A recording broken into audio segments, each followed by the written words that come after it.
Hi, I'm Louis Falgu, reviewing Brand New's Science Fiction. Brand New is one of the most important emo bands of the 2000s, putting out records such as Your Favorite Weapon, the fantastic Deja Entendu, the even more fantastic The Devil and God Are Raging Inside Me, and then 2009's fantastic Daisy. And now, finally, we get a new record, Science Fiction. It's been a long time since Daisy, and because of that long period, it was kind of hard to tell what the band was going to do next. We did get the single Mene and the single, or Mean, I don't know, and the single I Am a Nightmare, both of which I enjoyed quite a bit and was really expecting to be on this new record here, but neither of them are. The band actually dropped this album out of nowhere last weekend, just all of a sudden, which is not the first time a major artist has done that in recent years. It's kind of a pretty well-known marketing strategy these days, but, you know, still worthy of note. And also, Science Fiction, much like each of their albums, is considerably different than the rest of their records. It definitely is not continuing in the direction of Daisy, which I can't say I'm surprised by because a lot of fans were kind of lukewarm on that one. I love it, and I know there are a lot of people who love it. A lot of people also just didn't think it was that great, so I'm not surprised they're not continuing to do that. But really, while I'd say the record at points sounds like Daisy, at least it sounds like some of its songs could have fit in on Daisy, the overall aggression of Daisy isn't here. It's much more somber. So somber, in fact, that it even tops The Devil and God Are Raging Inside Me in that category. I definitely don't think this record hits the emotional peak that Devil and God does. Hell, I can't think of many records that do, if any, so I wasn't really expecting that, but this is certainly a despondent record. I mean, it's one that you listen to and you will certainly feel a little down, I guess. And all the way from the opener, Brand New make it clear that this album's going to be a little different. The opener, Lit Me Up, is sort of like that chilly, cold vibe music that seems to be very popular right now. And if you guys know me, you know that I'm not really crazy about that kind of stuff most of the time. I said it in my Damn review. The Lord review, I kind of mentioned how that turned me off about that album. And once again, this opener is the same deal for me. This is their longest record yet, and it would have been really good for them to have hooked me on the first track of it. But Lit Me Up, even after repeated listens, I listened to this thing like 8 times, still, it's alright, but I mean, it goes on for like 6 minutes, and then finally I feel like the record actually gets going with the next track, Can't Get It Out. Now, Can't Get It Out reminds me more of what Brand New used to be. And once, I'm not saying that as in they have to be the same band or they can't change or anything. I'm just saying that on this record you see a mixture of a lot of their previous albums. A lot of people are saying Can't Get It Out sounds kind of like Deja Entendu, and I guess it does a little bit, but either way, it's a great track, and every time the chorus comes around, it's a really, really rousing and emotionally powerful moment. The next track, Waste, is one of my favorites here, actually. It demonstrates what this record, I think, is for Brand New. It is definitely a slow burner of a record, but it's also a record that, as you listen more and more, its more hard-hitting moments become even more apparent.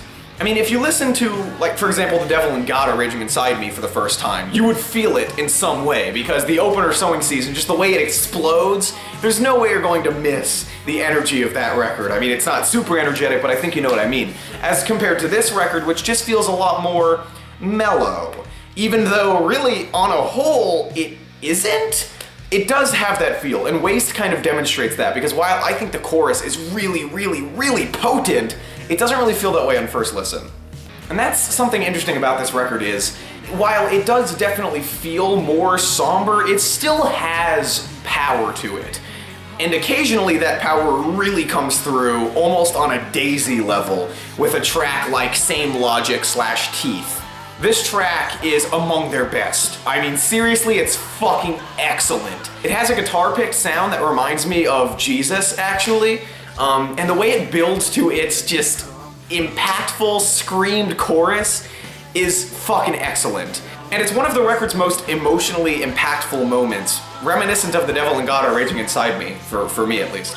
Now, tracks like Out of Mana and 451 definitely recall Daisy. They take a lot more post-hardcore influence than a lot of the other tracks do. Out of Mana, for example, is fucking excellent. this track just rocks. And the post-hardcore riff is among the record's more aggressive moments for sure. And 451 is probably one of their more badass moments. I mean, Brand New isn't a band you would really associate with that label, but I think this track sort of plays into that a little bit. The song In the Water takes actually a lot of country influence, and this track again is excellent. The chorus is so sad. I think if Brand New does one thing really well, it's always sadness. And there are moments of that on this record. I don't think it's as potently sad as Deja or The Devil and God, but it certainly has that aspect to it, which is fantastic, because that's all I really want from this band at the end of the day. And yeah, tracks like In the Water they really kindle that fire, I think. The track Desert's actually kind of cool because Jesse Lacey sort of takes the mindset of a social conservative, a religious conservative, I guess you could say. And he really just channels that mindset. There's an element of criticism to it, but at the same time, you really kind of do feel like you're listening to somebody like that writing a song about how they don't like gay people and they want their kid to respect God. But of course, there are some critical lines in there as well. No Control is probably the record's only moment that's like really not good. It's not bad, it just feels like a really mediocre attempt at mixing emo and grunge. And it just doesn't really work. And then kind of frustratingly at the end of the track, we hear this like awesome sounding riff that's being played like another room or something, and it's like, why can't I be listening to that? Because that would have made a fucking awesome song. Now the record closes with Batter Up, which is the slowest I can remember the band ever being. It goes on for 8 minutes and it never really picks up in energy, but the whole way through, it is such a depressing closer, which is great. I couldn't ask the band to go out in another way, really. Like, I want them to depress me. And here in the chorus he says, it's never going to stop. Batter up, give me your best shot. Like, he's just taking the depression and life and everything. And he's almost like taunting it. But at the same time, it doesn't sound like he's ready to deal with it. It almost sounds sarcastic in a way. Now, some moments on this record really explode with just fury. Take the ending of 157, for example, which for a while I wasn't really too keen on this track, but once I heard it a few times, I kind of realized that the whole thing just builds to that climax and it totally pays off. Just the guitar solo that comes in is so fucking excellent. It reminds me of Limousine from The Devil and God Are Raging Inside Me, which is actually my favorite Brand New song. The record has other moments like that too, like the guitar solo on Out of Mana has a similar effect. And the record has a good balance of that with the more tender moments, like even on the same track of Out of Mana, at the very end there's this little snippet of an acoustic track, which is just lovely. That little bit, along with tracks like, Batter Up, Lit Me Up, and Could Never Be Heaven, they represent this record's softer side, which I have to admit for the most part is its weakest aspect. It's not like Brand New's never been able to do that. I mean, take like The Boy Who Blocked His Own Shot and Play Crack the Sky. But both of those are my favorite tracks off of Deja, so the band can really do that kind of stuff. I just think on this record, it's not the best it's ever been, but the band's powerful sadness and ability to mix that with anger and awesome rock songs, that's all still here when it wants to be. And that's why Science Fiction is just a great album. I don't think it's as good as Deja. I don't think it's as good as The Devil and God Are Raging Inside Me. I don't even think it's as good as Daisy, but it's up there.